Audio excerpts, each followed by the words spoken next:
और question sir, आपने एक बार वो बताया था कि जो हाउस है वह हमारी गलती हुई है।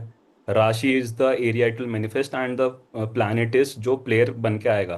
तो sir it is only for the बाधक हाउसेज और for every house? Every house, okay. So it is sir every मतलब अगर हाउस। कोई करियर में अपना इशू लेके बैठा है तो वी कैन गेस कि इसके करियर में इस वजह से इशू आ रहा है।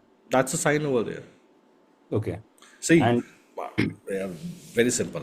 Leo ascendant, whenever they ask where, what is my issue, tell them control your tongue. Your family is the issue. Exactly sir. Because that's a Taurus sign. When Cancer ascendant says my career is a trouble, tell them your ego is the issue. Because you are stubborn. Aries, 10th house. When Gemini asks why my career is not working, tell them why, because you ignore people. Pisces, you give bad things to people. Pisces, what you give, you get back. Third thing is you do not have the courage to tell people directly. You always keep on, like whenever you meet Gemini, and they will be always in the mode of मैं ये छोड़ दूंगा, ये छोड़ दूंगा, ये छोड़ दूंगा, ये बंद कर दूंगा. Exactly sir. So you will be like, yeah, whenever you saying कि मैं ये छोड़ दूंगा, so that's what trouble is. That's Pisces for you.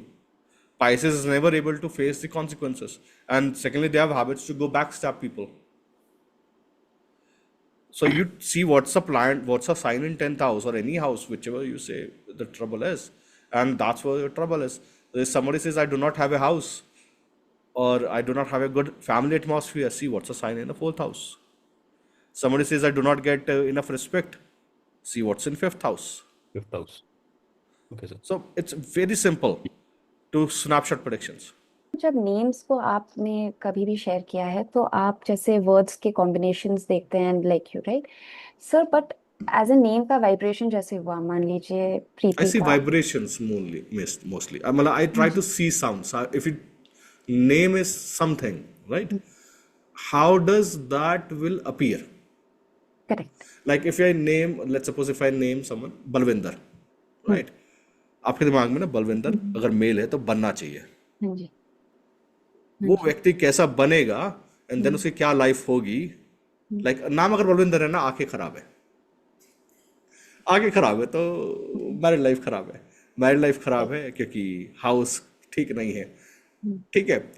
अब वो कैसे पता है, वो कैसे आता है कि over a period of time आप जब किसी चीज को इतना प्रैक्टिस कर लो, किसी शब्द को शब्द की साधना कर लो, तो आपको ना चीजें दिखने लग जाएंगी, आंखों के आगे इमेज बनेगा.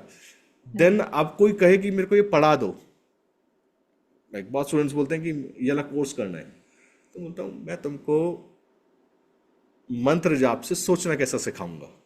मैं तो तुमको बोलता हूँ ना कि देखो गायत्री ना भ्रम है, शब्द ही भ्रम है, शब्दों से ज्यादा अच्छा कुछ नहीं होता, शब्दों में ही सारी ताकत है. इसलिए लोग कहते हैं भगवान का नाम लो, अच्छा बोलो, किसी का नाम मत बिगाड़ो, चुगली मत करो. यही तो शब्द है ना सारे सारे. अच्छी चीजें दोगे तो अच्छी चीजें आएंगी. अब जब तुम गायत्री करने चालू करोगे तो तुमको शब्द धीरे धीरे धीरे वो 24 अक्षरों का जो मंत्र है वो तुमको सब कुछ दे देगा इस पृथ्वी पे. तो जब आप करने का कोशिश करोगे ना Preeti, I have very one something like किसी का नाम था कल, अब शायद आई थिंक ये पेज पड़ा हुआ है, ये पूरा केस स्टडी है, मेरे को भी बैठ के करना है ना. ये बच्चा बीमार है, सो ये बच्चे को तो मैंने बोला अच्छा नाम क्या है, द नेम वाज पहल. सो ऐसा कि अच्छा नाम में जान ही नहीं है. जी यू हर्ड द नेम पहल, चहल, महल. सी नाम में जान नहीं है. That's nothing which is ego standing in between. ठीक है. नाम में जान नहीं है तो बंदे में जान नहीं है, कुछ भी फाइटिंग एबिलिटी नहीं है. And then this is a case of chronic disease to someone. Chronic disease मतलब कि किसी ने बुली किया तो सुसाइड अटेम्प्ट करा and then something else happened. तो इट्स अ कॉम्प्लिकेटेड केस जो मेरे को आज करके देना है. सर एंड तो sir go sir ahead. Sir sir actually sir आपने ये बोला ना, तो मतलब आजकल जो नेम्स हैं विच आर वेरी लाइक ऐसे ही नाम जो हैं आयरा, कायरा, लायरा, हाँ, ऑल ऑफ यूजलेस. दीज. हाँ जी. तो so that's why you see जो फिल्म स्टार्स अपने बच्चों के नाम आयरा, कायरा, मायरा रखते हैं, देयर डाउनफॉल स्टार्टेड. हाँ जी. हाँ तो जी। आप जब नाम नहीं रखोगे, जैसे